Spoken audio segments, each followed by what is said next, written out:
Hi, and welcome to this DVD, which is going to be about the Semi-Slav. The Semi-Slav, in my opinion, is one of the most fascinating openings played by almost all world champions of recent and leads to a lot of fascinating battles. For some reason myself, I only got interested in this opening quite late in life when I started to work, especially for Vishy Anand, who is a great expert in this opening. Earlier I thought it's a bit of a complicated opening and somehow I never really felt comfortable playing it. But now I think it's one of the most fascinating openings and I really look forward to telling you about it. The position you see here is the Semi-Slav, but actually I think it's important to discuss how do we reach this position if you want to play it with black. So d4, d5, c4, c6. This is the so-called Slav move order. The Semi-Slav comes after knight c3, knight f6, knight f3, and now you don't take a c4, but you play e6 instead. That is one way to reach the Semi-Slav, but there is a few tricks to know.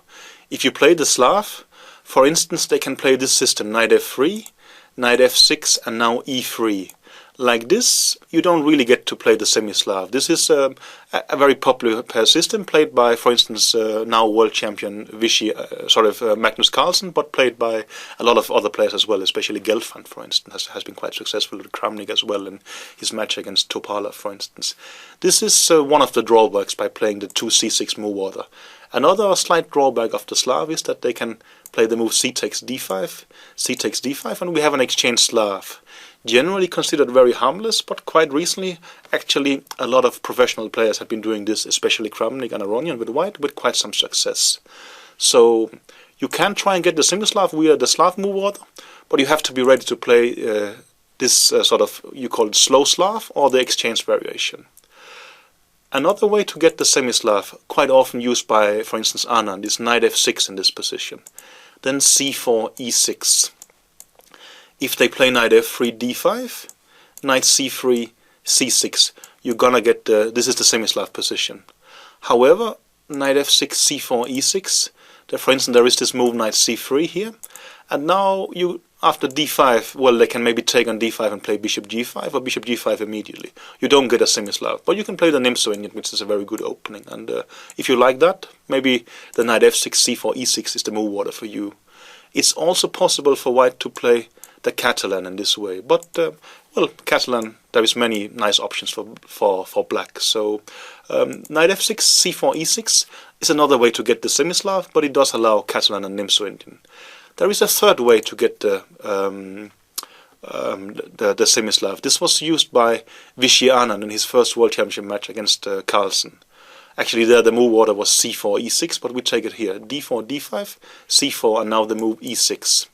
Here you are trying to avoid, you don't want to play the exchange Slav, you don't want to play the slow Slav, and also you don't want to play the Nimzo.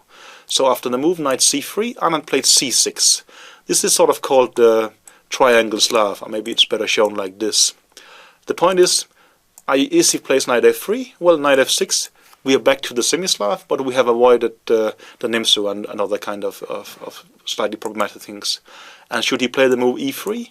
Well, also here we can just play knight f6, and despite that maybe recently there has been a move like b3, but it's not that great, generally it tends just after knight f3 to transpose to the Meran. So this is a very interesting move order. There's one slight drawback with it, and this is what Carlsen actually played in the game against Anand. This is a move e4, which is an interesting line. Anand took, and Carlsen took here, and bishop b4 check. Now Carlsen played knight c3, and I think black had a nice position, although Carlsen ended up winning the game and the match. The critical lines are supposed to be bishop to d2, queen takes d4, bishop takes b4, queen takes e4 check, and now either the bishop or the knight to e2. But current theory is that black is doing quite okay here, and I'm sure Anand had spectacular preparation ready for Carlsen here. So the Semi-Slav, let's just put up the Semi-Slav position by one of the move orders and say a bit about it. It's a fascinating opening, and it sort of you can get it in a number of ways. It's not a complete repertoire against one d4 or one c4. You need to have lines that actually fit with the system. But also, this is not a repertoire DVD. It's an overview of one of the most fascinating openings in chess, and I will basically try to cover all the lines and tell about the history, the important moments, and some of the fun moments. And I hope this will give you the courage to play the Semi-Slav, but mainly it's supposed to give you quite some interesting and hopefully funny knowledge of this great opening. So I hope you'll enjoy it.